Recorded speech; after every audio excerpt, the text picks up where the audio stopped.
The name Coppola is one that has become synonymous with Hollywood's royalty, and with good reason. Francis Ford Coppola's list of influential films is almost endless, each one featuring an excellent combination of multi-layered characters and engaging plots.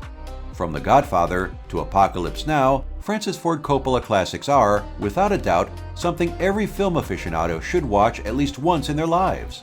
In today's list, we're going to take a look at the top 10 Francis Ford Coppola movies of all time. Number 10. Tucker, the Man and His Dream.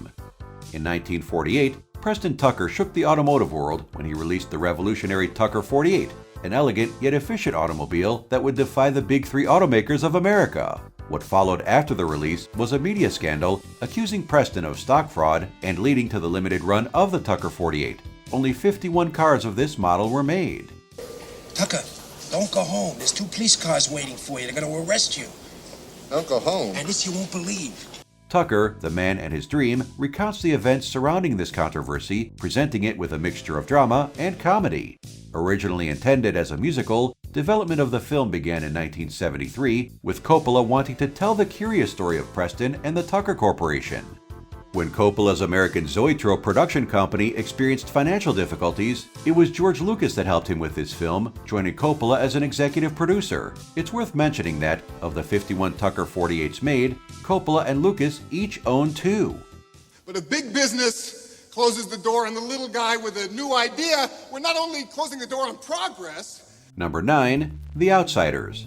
That's no reason to go walking the streets with these bums. Who you calling bums, pal? You! Based on the novel by S.E. Hinton, The Outsiders centers on the conflict between 2 gangs, the Poor Greasers and the Wealthy Sox. Class disparity will be the least of their problems, as the situation between them worsens when one of the gangs kills a member of the opposite group. They all ran. They all ran off. I stabbed them. They all ran. This film is credited with sparking the Brat Pack series of 80s films, where a group of teenaged actors starred in coming-of-age stories like The Breakfast Club. Coppola, interested in the social dynamics of the original novel, always wanted to turn the book into a feature film, but was constrained by the limitations of his medium. It wasn't until his granddaughter had to read the novel for one of his classes that Coppola decided to release a director's cut of The Outsiders. This cut, titled The Outsiders, the complete novel, re-added many fan-favorite scenes from the original book. All right. You'd like that, wouldn't you? You'd like me to just get the hell out. Well, it's not that easy, is it, so? Number 8. Rumblefish. The drama between 2 brothers who are members of a feared street gang serves as the centerpiece of 1983's Rumblefish. Careful, man. He's been popping pills. I hate fighting out dog people. Trust You scum. I hate looking for him. Mickey Rourke plays the motorcycle boy, a once feared gang leader who only wishes to live a peaceful life. Meanwhile, his younger brother, Rusty, played by Matt Dillon, longs for the days of violent gang wars. Coppola has always been famous for his gang films. From street gangs to the Italian mafia, portraying the underbelly of crime society has always been one of Coppola's trademarks. In Rumblefish, however, the main theme is not the gangs themselves, but the unique relationship that exists between brothers. This kind of relationship is very important to Coppola, who saw himself reflected in the film. Francis Ford has always idolized his older brother, August Coppola. A dedication to August appears as the final end credit of Rumblefish. Let him go. It's a guy's younger brother. He's a little upset. Number 7. The Rainmaker. Matt Damon and Danny DeVito star in this legal drama about a lawyer who dares to go against a fraudulent insurance company. At the lengths to which a wealthy insurance company like the defendant will go to take money from a low-income family and then keep it. A down-on-his-luck novice lawyer takes on as many cases as he can, and now, in one of his first official cases, he realizes that an insurance bad faith case might be the worst kind for an inexperienced attorney. The Rainmaker is based on a novel written by John Grisham. Grisham's books, known for being excellent legal thrillers, have been made into films before, but critics agreed that The Rainmaker was one of the best adaptations of the novelist's work to date.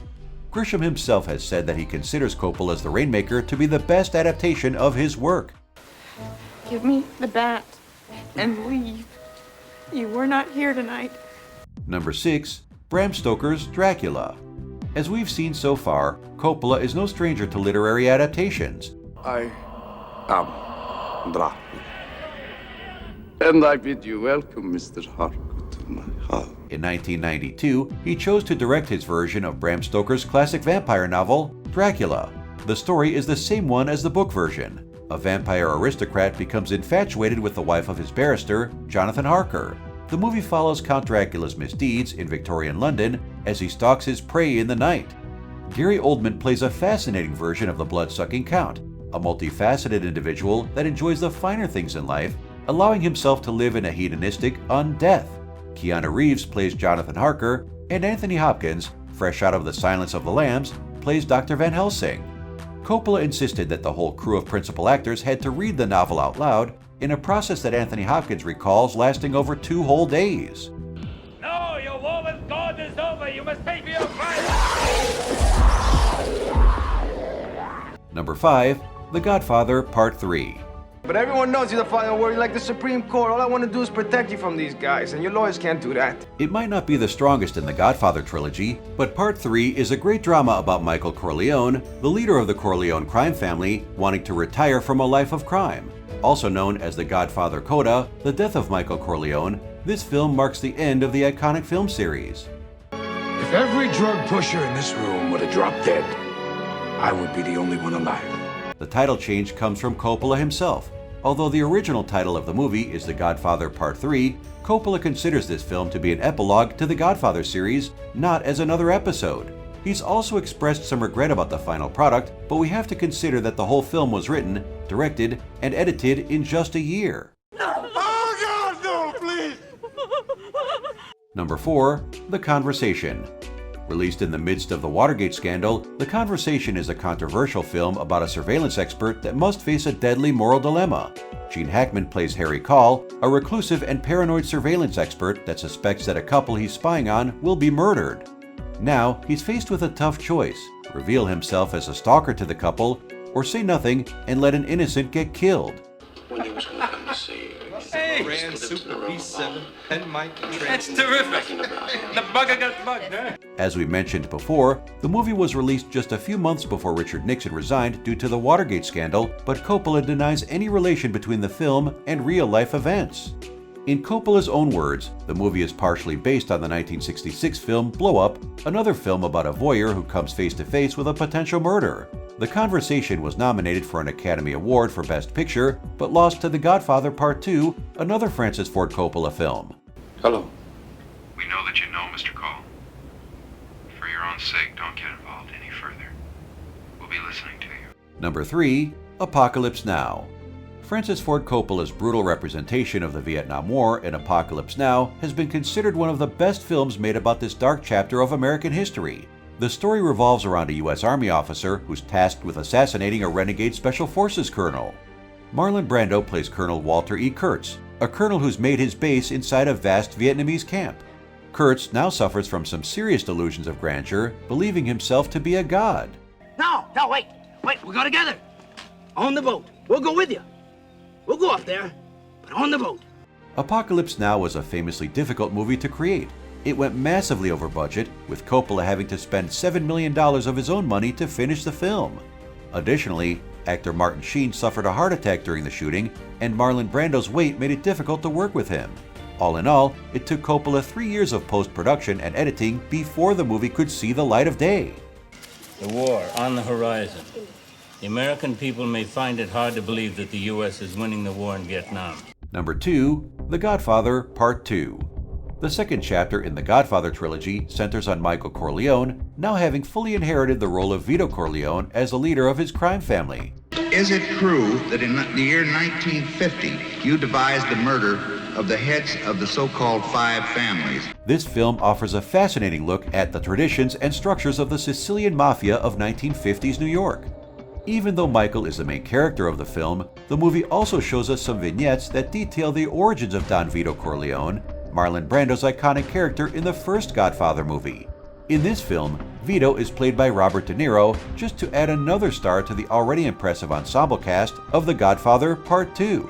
This is one of just 2 sequels that have ever won an Academy Award for Best Picture, an outstanding achievement for Coppola's career that almost didn't happen.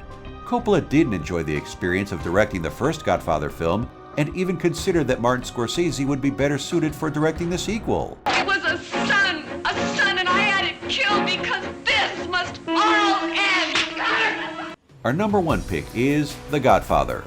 It's hard to beat the classics, and it doesn't get any more classic than 1972's The Godfather, a film that forever changed the way in which gangster films are made. And if by chance an honest man like yourself should make enemies, then he would become my enemies. The Godfather chronicles the life of the Corleone crime family as one of the main families of New York's Sicilian mafia. A tale of betrayal, crime, and family, The Godfather is one of cinema's most influential films. The combination of a gripping plot and interesting characters made the story easy to resonate with. The focus of the importance of family and business over the crime aspect of the mafia was a unique take on the subject, thanks in part to Mario Puzo's great novel. Although the film has become a classic, Paramount Pictures wasn't so sure the film would be a hit and constantly tried to replace Coppola. The director was on the verge of being fired several times during the film's shooting and post-production, souring the experience for Coppola. Currently, The Godfather holds an impressive score of 9.2 on a scale of 10 on IMDb.com, the second highest rated film on the site. On Metascore, the film has an even more impressive score, 100 out of 100, meaning that almost every review the film has received has been overwhelmingly positive. Nice college boy, huh? They want to get mixed up in the family business? Now you want to gun down a police captain, why, because he slapped you in the face a little bit? Do you agree with our list? Don't forget to subscribe to our channel and be the first to receive new Top 10 videos from Stream TV.